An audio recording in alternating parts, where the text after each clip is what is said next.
بسم اللہ الرحمن الرحیم۔ ایک کھجور کا درخت جو حضور صلی اللہ علیہ وسلم کے فراق میں بچے کی طرح روتا تھا اور صحابہ اس درخت کے رونے کی آواز سنتے تھے، تو حضور صلی اللہ علیہ وسلم نے کھجور کے درخت سے فرمایا کہ تمہاری خواہش کیا ہے؟ تو کھجور نے کہا کہ ناظرین، اللہ تعالیٰ جب اپنے کسی پیغمبر کو بھیجتا ہے تو اس کو کچھ نشانیاں دیتا ہے جس سے لوگوں کو یقین ہو جائے کہ یہ خدا واحد کا پیغمبر ہے۔ اس نشانیوں کو معجزہ کہتے ہیں۔ معجزے کا مطلب عقل کو عاجز کرنے والی، یعنی پیغمبر سے کوئی ایسا کام صادر ہو جائے جو عقل کو عاجز کر دے اور وہ کام انسانی طاقت سے باہر ہو، معجزہ کہلاتا ہے۔ آج کی ویڈیو میں ہم حضور صلی اللہ علیہ وسلم کے معجزات کا ذکر کریں گے۔ رسول صلی اللہ علیہ وسلم کے بہت سے معجزات ہیں جن کی تعداد 1000 سے زیادہ ہے، جیسے کہ یہ بات ابن قیم رحمۃ اللہ نے صراحت کے ساتھ بیان کی ہے۔ ان معجزات میں سے کچھ رونما ہو کر ختم ہو چکے ہیں اور کچھ جب تک اللہ چاہے گا باقی رہیں گے۔ ان میں سے ایک آپ صلی اللہ علیہ وسلم کا سب سے بڑا معجزہ جو نبی صلی اللہ علیہ وسلم کی نبوت پر سب سے بڑی دلیل بھی ہے، وہ قرآن کریم ہے۔ اس کی آیات ہمیشہ ہمیشہ باقی رہیں گی۔ ان میں سے کسی قسم کی کوئی تبدیلی یا تغیر واقع نہیں ہوگا۔ قرآن مجید خود کئی اعتبار سے معجزہ ہے، مثلاً الفاظ کے اعتبار سے۔ چنانچہ اللہ تعالیٰ نے عرب کے فصیح ترین لوگوں کو اس جیسی کوئی ایک صورت لانے کا چیلنج کیا، لیکن وہ ایک صورت بھی نہ لا سکے۔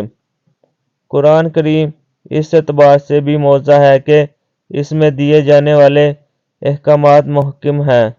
پوری بشریت مل کر بھی ایسے قوانین نہیں بنا سکتی، تو یہ بھی حضور صلی اللہ علیہ وسلم کا معجزہ ہے۔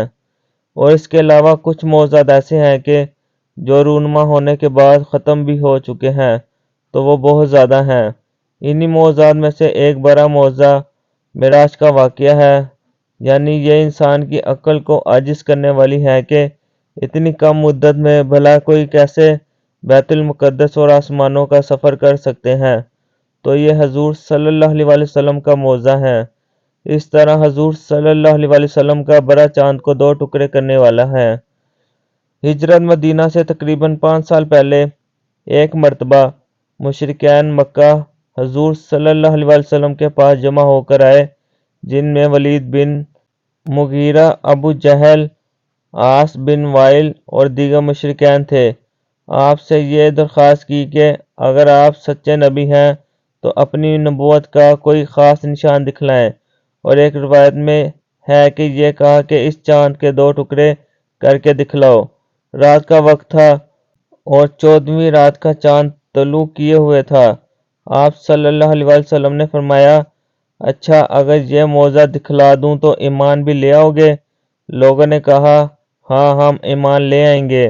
حضور صلی اللہ علیہ وسلم نے اللہ تعالیٰ سے دعا کی اور انگشت مبارک سے چاند کی طرف اشارہ فرمایا۔ اسی وقت چاند کے 2 ٹکڑے ہو گئے۔ ایک ٹکڑا جبل ابی قبیس پر تھا اور دوسرا ٹکڑا جبل قیقان پر تھا۔ دیر تک لوگ حیرت سے دیکھ رہے تھے۔ حیرت کا یہ عالم تھا کہ اپنی آنکھوں کو کپڑے سے پونچھتے تھے اور چاند کی طرف دیکھتے تھے تو صاف 2 ٹکڑے نظر آتے تھے، اور حضور صلی اللہ علیہ وسلم اس وقت یہ فرما رہے تھے، اشہدو اشہدو، اے لوگو گواہ رہو، اے لوگو گواہ رہو۔ عصر اور مغرب کے درمیان جتنا وقت ہوتا ہے اتنی دیر چاند اسی طرح رہا اور اس کے بعد پھر ویسا ہی ہو گیا۔ مشرکین مکہ نے کہا کہ اے محمد صلی اللہ علیہ وسلم، تو نے جادو کر دیا ہے، اور آپس میں کہنے لگے کہ تم باہر سے آنے والے مسافروں کا انتظار کرو اور ان سے دریافت کرو، کیونکہ یہ ناممکن ہے کہ محمد صلی اللہ علیہ وسلم تمام لوگوں پر جادو کر دیں۔ اگر وہ بھی اسی طرح اپنا مشاہدہ بیان کریں تو سچ ہے، اور اگر یہ کہیں کہ ہم نے نہیں دیکھا ہے تو سمجھنا کہ محمد صلی اللہ علیہ وسلم نے تم پر سحر کیا ہے۔ چنانچہ مسافروں سے دریافت کیا گیا۔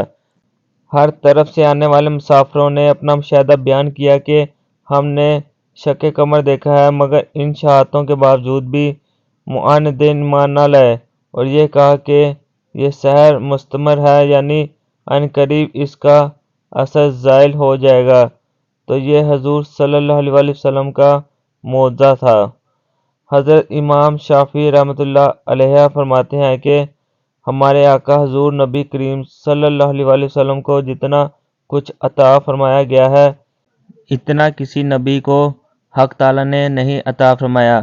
اور فرماتے ہیں کہ اللہ تعالیٰ نے حضرت عیسیٰ علیہ السلام کو مردے زندہ کرنے کا معجزہ عطا فرمایا، اور ہمارے آقا حضور اکرم صلی اللہ علیہ وسلم کو حنین جزا یعنی استن حنانہ کا معجزہ عطا فرمایا، یہاں تک کہ اس کھجور کے تنے کی او نالا آواز سب لوگوں نے سنا۔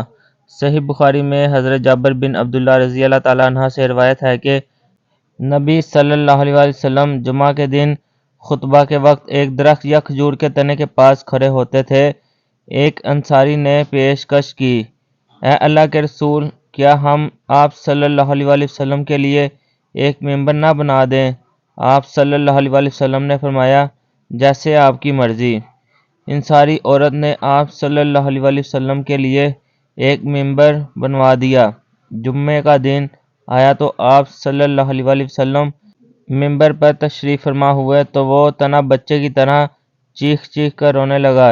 نبی کریم صلی اللہ علیہ وسلم ممبر سے اترے اور اس تنے کو آغوش میں لے لیا تو وہ اس بچے کی طرح ہچکیاں لینے لگا جسے بہلا کر چپ کرایا جا رہا ہو۔ تنے کا رونا فراق رسول صلی اللہ علیہ وسلم اور ذکر اللہ سے محرومی کی بنا پر تھا، جسے وہ پہلے قریب سے سنا کرتا تھا۔ یہ ستون رسول اللہ صلی اللہ علیہ وسلم سے جدائی کے غم میں اس طرح رویا جیسے اونٹ کا بچہ اپنی ماں کے کھو جانے پر روتا ہے۔ اونٹ کے بچے کے اس طرح رونے کو عربی میں حنانہ کہتے ہیں۔ اس رونے کی آواز صحابہ کرام رضوان اللہ علیہ اجمعین نے بھی سنی، مگر وہ حیران تھے کہ یہ آواز کہاں سے آ رہی ہے۔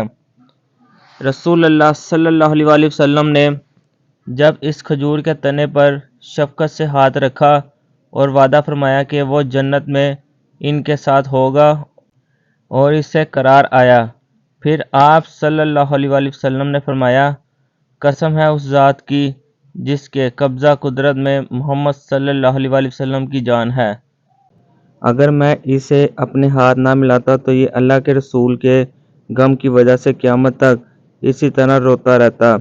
پھر رسول اللہ صلی اللہ علیہ وسلم نے اس کے بارے میں حکم فرمایا تو اسے دفن کر دیا گیا۔